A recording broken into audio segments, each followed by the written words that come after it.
God, the God word. What Alcoholics Anonymous throws at us.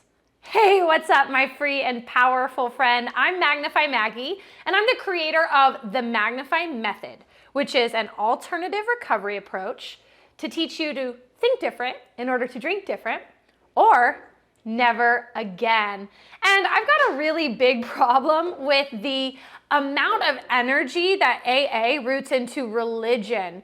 And I want to talk about a few reasons why that could be so negatively impactful in your route for recovering from addiction or learning to moderate.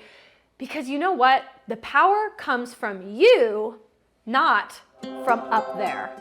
Let's break this down. AA, Alcoholics Anonymous, was introduced in the late 1930s. So let's go ahead and put ourselves in the mindset of that era and society where we were much more rooted in religion as a whole. We were kind of more prone to conformity. That was really the way of our world, was just do what everyone else is doing, and as long as you fit in, you're good. But society has changed, and we've really accepted individuality and personal development as paths to success. Yet we don't see that reflected in the addiction recovery sphere. Well, why is that? When we talk about mainstream recovery, if you're talking to a judge or a lawyer, if they have a client or a plaintiff or somebody that got in trouble with the law because of alcohol, they're going to mandate you to go to AA. There's no other mainstream mandate. If you talk to a doctor who maybe is helping you cut back on alcohol, or maybe even responsible for something serious like an organ transplant, liver transplant for you, they won't agree to do that unless you are signed up for AA and the 12 steps. That is literally the only mainstream approach approved by both buckets of our society, if you're believing more in the disease model with the doctor or choice model with the judge and the lawyer. Both of them mandate AA, yet nothing is proving truly successful. And that root in religion that AA pushes can a lot of times be what causes us to relapse and feel defeated before we even start. Relevant addiction literature all points to the cure for addiction being a spiritual awakening, what a lot of doctors call a radical perspective shift. That can be done in a lot of different ways. And when we talk about a spiritual awakening, that's much different than just religion. So let's talk again about AA and how their idea and their ideology is that through the 12 steps, you can give it up to God, pray outside of you, for your external circumstances to change.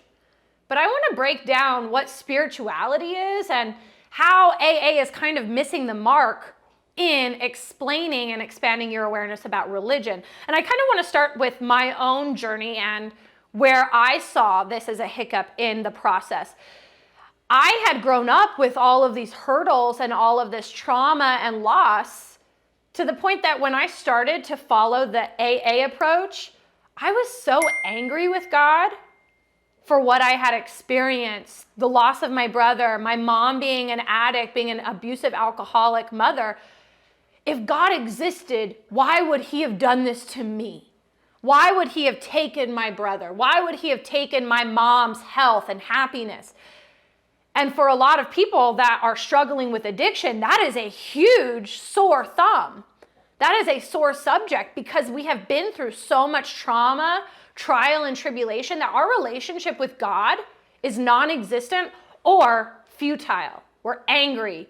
We are disassociated. We don't even want to give any energy to God or religion because that's what got us to where we are now. But in my own study of spirituality and understanding who I am as a human being, gifted with intellect, as a spirit living in a human body, I started to amend my thoughts of what religion were and then mend my relationship with myself as a spirit and being connected to God.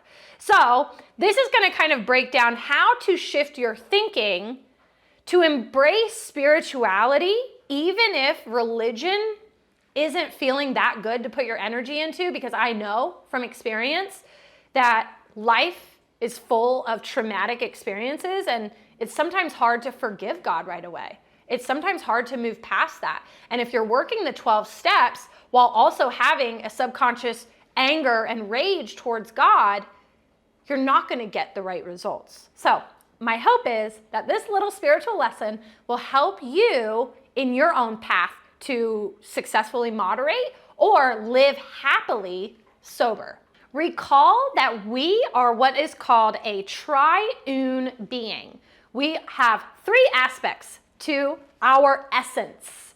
First of all, we are spirit. So think about your soul. Think about your emotions, your personality, who you are.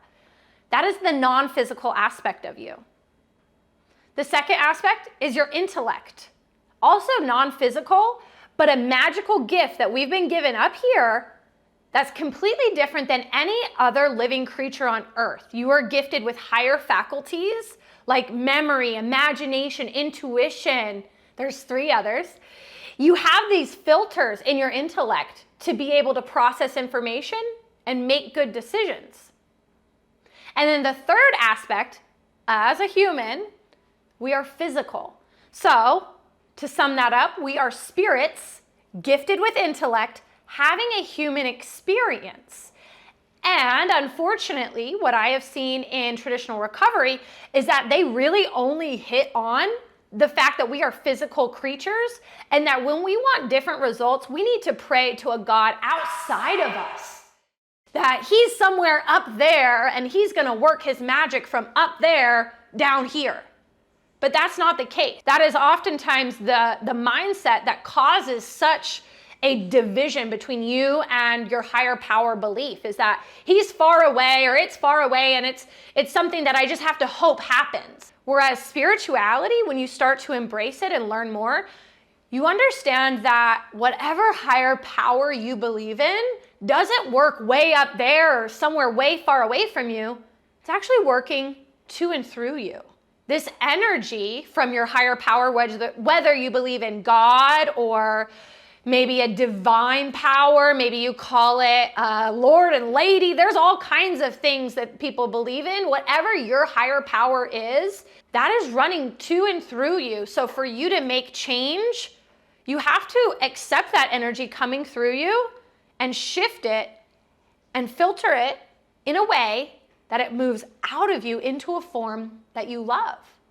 So I want to kind of paint the picture of how this works in context differently than religion and how AA kind of manipulates us to think. So I talked to so many people who went through the 12 steps, and this is actually recalling on an individual that I met in an inpatient facility where he was having a really hard time with work and family, and he joined our workshop one day and he was absolutely defeated, and he's just like, oh, man, I'm going through a lot and I guess I just have to pray and hope for the best, which left him in a state of anxiety and stress, wondering if his prayers were going to be answered. But guess what he was thinking the whole time? Gosh, I hope it turns out okay. Gosh, I hope that nothing gets messed up. Gosh, kind of giving energy to what he doesn't want to happen, right?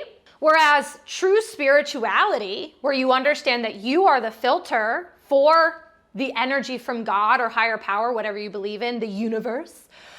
You're the filter for that. So in order to get the good that you desire, you have to think that way to form that energy to and through you. So instead of thinking, gosh, I hope that God answers my prayers. Oh my goodness, this is so stressful. What happens if my boss doesn't come through? And man, I hope for the best. Instead of thinking that way, you think, well, for this energy to be formed in a way that produces a desired outcome, what I want to live happy and healthy and wealthy and have lots of friends and family, how do I have to think in order to elicit that outcome? How do I have to think in this moment to draw on the universal energy or to draw upon God's energy, to think different in order to drink different, or never again. You can actually harness that energy and make it work for you versus against you, which is what you're going to feel like if you're just praying to something outside of you. A lot of us have turned into these prayers, these people that pray, and think of God as almost like a bellboy. Answer this prayer for me. Bring this desire to me, without actually changing anything in our inner reality. The only way you're going to change your external reality is by changing your inner reality first. So this was a really big shift for me to not just mend my relationship with God and religion, but to amend my beliefs about how powerful I am and how capable I am of changing the trajectory of my life. So instead of just praying to an entity that I believe is outside of me, I actually hold this inner confidence now that, wow, this power is actually running to and through me, and I am this universe's highest creation, so I can take that energy, harness it, and create whatever I desire. And what I desire is a happy, healthy life where alcohol is completely irrelevant.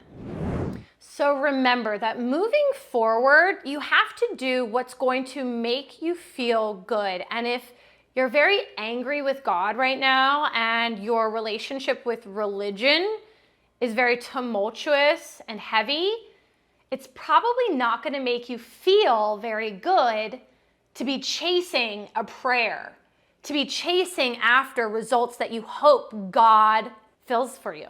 What's actually going to be more powerful right now is putting yourself in a state where you like yourself, you see yourself as this powerful spirit drawing upon energy from all around you where you can actually create new results. And as you start to believe and anchor into that, soon enough, you're going to feel the love of that universal energy or higher power, whatever you want to believe it is called. You're going to see it in your everyday life so that you can accept it and mend those hurtful kind of wounds that you have, those deep wounds that you have with religion. Because no intelligent action can come from somebody in a negative frequency if religion and the AA method is not working for you. It's not going to give you good results. If something else out there can make you feel happy and excited and confident, that's going to bring about those new happy results. So in closing, just remember that you are spirit, gifted with intellect, living in a human body, so you don't need to anchor into religion, especially if it's not going to make you feel good. Anchor into things that help you starve the darkness and feed the light, so that you are magnifying all of the good in the world, and eventually you will become aware of just how much spiritual energy is running to and through you that you can harness, grab a hold of, and start to create your dream life out of.